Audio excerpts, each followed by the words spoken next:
Marcus goes through the door and into a deep darkness, and a moment later the others find him dead on the floor. Secretly in the labs of Blackwood Pharmaceuticals, a mouse is retrieved from its cage to be decapitated. Meanwhile, Claire arrives at the company's very modern facilities to participate in some clinical trials for 5 days because she needs the money. Once everyone has changed into scrubs, they're called to the exam room, where they discover they have no Wi-Fi or reception. Claire is trying to tell her worried mom not to contact her anymore, but the message doesn't go through. It seems the two of them were in some sort of fight. Then the group meets Dr. Burke, who will supervise the trial. The medicine dosage will start low and go up each day, and during those 5 days participants won't be allowed to leave that floor. During the rest of the day, a nurse keeps checking on their health, repeating the same questions about any possible pain, checking their pulse, taking blood samples, and even following them into the bathroom to take samples there too. When Allison tries to befriend Claire, she snaps and yells at her, only to interrupt herself when she suddenly needs to throw up. After puking in the bathroom, Claire bumps into Amir and learns he's a med student, who hopes to get an internship with the company in the future. That night, Claire's brain keeps having a strange chemical reaction, and she can't sleep. When she leaves her room, she discovers all the others can't sleep either, which worries them.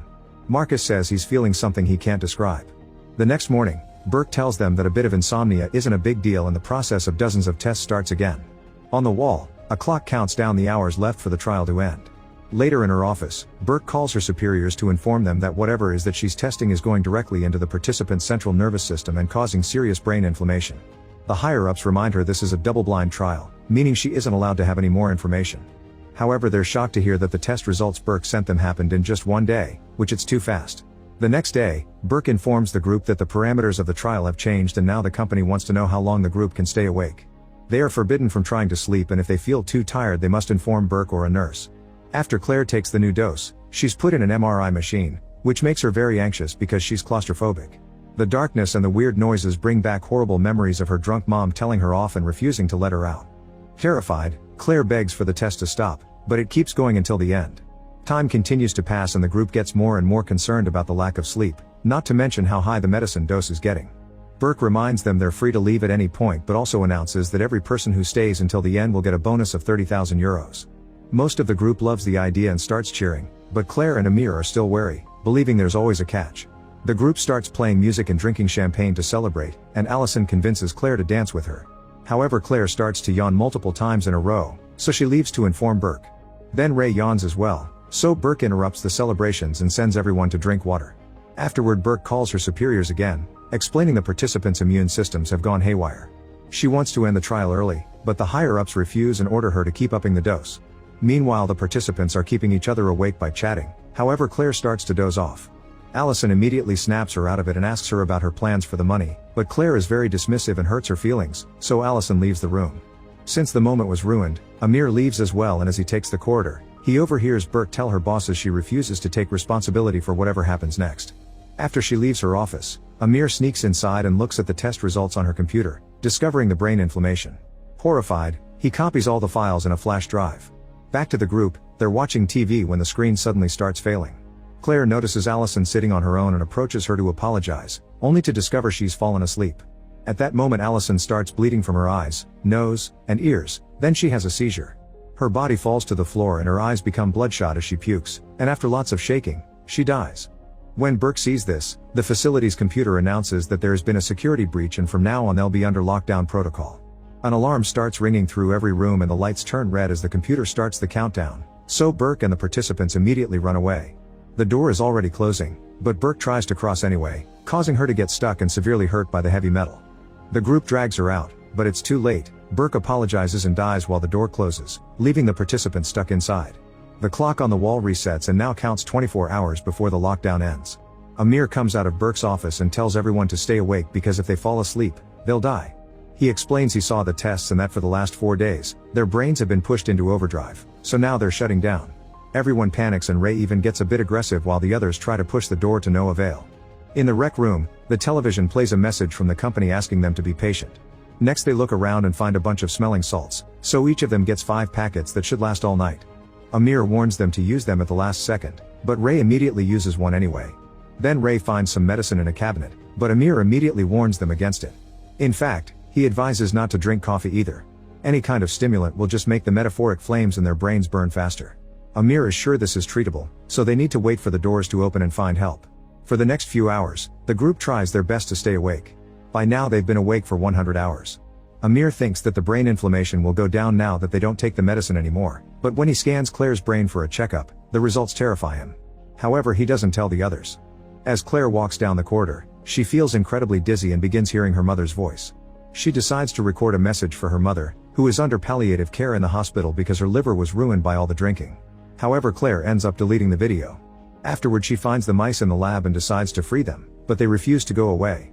With 16 hours to go, the group starts having trouble staying awake. Ray slaps his cheek to get rid of the drowsiness because he's already used all his salts, and soon he starts bothering the others, asking them to share theirs, but nobody wants to help him.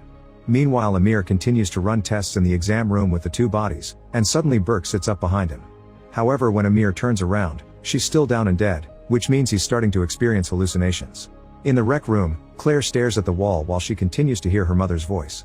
Darkness takes over her vision as she remembers her creepy childhood room, but before she gives in, Marcus snaps her out of it. Claire can't understand how Marcus is doing so well, so he shows her a scar on his leg that he got during a serious hiking accident, saying the body will always push through when it needs to survive. Afterward, Claire goes to Burke's office and looks at the brain scans before checking her patient file. She discovers notes that talk about the destructive behavior and despair in her life, which made her a perfect candidate for high-risk trials. Later, Claire finds Vanessa using fire to stay awake, saying she refuses to give up. In the bathroom, Marcus is whistling and hears someone whistle back, although he's supposed to be alone. Then he turns on the tap, only to discover the water doesn't make noise when it falls. It isn't until he turns it off that he finally hears the delayed noise. When he knocks on the mirror, the same happens. The sound arrives a few seconds later. Scared, Marcus leaves the bathroom and hears the whistling in the corridors. He starts wandering around yet doesn't see a single person, and when he makes it to the front hall, he's shocked to see the door opening. Marcus goes through the door and into a deep darkness, and a moment later the others find him dead on the floor because the hallucination made him fall asleep. There are still 15 hours to go, so everyone worries. Claire feels dizzy and has a vision of Allison waking up, so she walks away from the group rather clumsily. She makes it to the kitchen, and after seeing a mouse staring at her, she uses fire to reanimate her body. The resulting burn scar is awful, but Claire feels awake and alert now. After bandaging her hand, she finds the others and yells at them, announcing she's tired of waiting and that she'll find a way out. The group makes a map of the facility to learn what wall they need to break to get out. Amir tells them it won't work because facilities like this one are built with tight security, but the others ignore him and start hitting the wall with an axe. By taking turns, they manage to work quite fast, and eventually the hole is big enough to find the end. Unfortunately, Amir was right. The wall is protected by metal as thick as the door. While Claire goes looking for Amir to ask for more ideas, Ray starts to wonder how Amir knew about the metal wall and concludes he must be secretly working for the company. When Claire finds Amir, he gives her a letter with a confession while hallucinating Burke's dead face. It turns out it was his copying the files that triggered the lockdown, and now he feels so guilty that he decides to fall asleep. Claire immediately stops him and keeps throwing fire metaphors to understand what they can do with their brains. This gives Amir an idea. Using certain medicines as poison, he can create an effect that usually would cause brain death, but with these side effects they're having, it should stop their death instead. Ignoring the hallucinations, Amir immediately starts to work on the mix. Claire rushes to tell the others and bumps into Paul, who tells her not to trust Amir. He reveals he searched Amir's things and found the bottle of stimulants he told them not to take, which is now empty. At that moment the power goes out, so they use their phone flashlights to move around. Claire starts hearing her mom's and Allison's voices and starts having a breakdown before turning around to find a dead Allison standing in front of her. Screaming, Claire drops her phone and the light goes off, so she tries using a lighter instead, causing her to see more dead faces in the dark. When she finally gets a flame going, the hallucinations stop and she finally finds the electricity box, allowing her to bring power back. Then she finds Paul on the ground and wakes him up before he could die. Afterward, the group confronts Amir, asking him about the stimulants and the power box. He swears he poured them out for safety and that he didn't mess with the power, but Ray punches him for it and ties him up with Paul's help. Vanessa, Ray, and Paul are sure he's hiding something and ignore Claire's concerns as they decide they have to make Amir confess through any means. Ray gets ready to hurt Amir with a knife to make him talk, so Claire stops him by confessing Amir has been working on a cure. When Ray says that Amir's plan is to kill them, Claire volunteers to be the first subject to test it, that way they'll know if it's safe or not. The group still refuses to release Amir though, so he gives them instructions on how to mix the medicine. While Paul works, Vanessa talks to Ray in private, confessing she saw him trip the fuse. Ray admits he was trying to make Amir fall asleep to prove he was faking it, so Vanessa shares one more secret: she's found a sedative they can use. At that moment, Paul finishes mixing the cure and gets the injection ready. While everyone is distracted, Vanessa approaches Amir to give him the sedative, however she suddenly falls to the floor. In an out-of-body experience, Vanessa watches the others rush to her body, but soon smoke and darkness surround her. She sees the devil appear before her and screams as her real body starts bleeding and having a seizure. Paul rushes to grab the cure, but Vanessa's shaking knocks the needle away and breaks it, then she pukes and finally dies. To make matters worse, Paul's fast movement knocks the jar with the rest of the cure off the table, causing it to break as well. Amir starts laughing like a maniac, causing Claire to snap and threaten him with a knife. When she realizes she's losing it, she leaves the room to check on the clock, but her blurry vision makes her see good night instead of numbers. Then she starts staring at the wall as she hears her mom's voice again and darkness takes over her mind. A dizzy Claire takes out her phone and records a message for her mother before finding her last salt packet, but she falls to the floor and drops it. Suddenly her body floats up as heavenly music starts playing, however Claire fights against the hallucination and swims in the air to reach the packet, finally taking the salts to wake up. Then she hears a noise and taps on the rec room wall to discover it's hollow. With Paul's help, she breaks down the wallpaper and finds a hidden autopsy room. There's a door at the back that takes her to a corridor and an elevator, meaning they can finally get out. Claire wants to tell the others, but Paul says they should leave alone. Meanwhile Amir keeps seeing Burke, who insists he should stand up for himself and points out that Claire left the knife nearby. In the bedroom, Ray says goodbye to Vanessa's body, only to find Amir's letter in her pocket. Furious, Ray goes to find Amir, who immediately starts screaming for help. Claire hears him and runs back, so Paul has no choice but to go with her. In the lab, Ray grabs a scalpel and gets ready to get revenge on Amir, who struggles against the fabric on his wrist and manages to break them. He jumps on Ray and stabs him with the scalpel, but then the sickness finally makes him lose it and he grabs the knife to stab Ray multiple times until he's dead. At that moment Claire and Paul arrive and try to calm him down, but Burke's hallucination pushes Amir into finishing the job. The duo immediately runs away, and Paul hides in the rec room, locking the door behind him. Now Claire has to keep running into the MRI room, where Amir catches up and throws her around, accidentally turning on the machine. When Amir is about to stab Claire, the magnets in the MRI machine take the knife away from his hand, so Claire kicks Amir and runs away. Meanwhile Paul makes it to the elevator and activates it, but unfortunately this isn't an elevator, it's an incinerator. Soon huge flames come out of the walls and burn Paul to death. Back to Claire, she finds some scissors and gets ready to defend herself while Amir retrieves his knife and goes after her. Both of them are about to fall asleep when suddenly the clock hits 0 and the computer announces lockdown is over. Lights return and the door opens to let in a few armed men who immediately killed Amir. Claire hears the gunshot and rushes to hide while the men search the floor to get all the bodies out.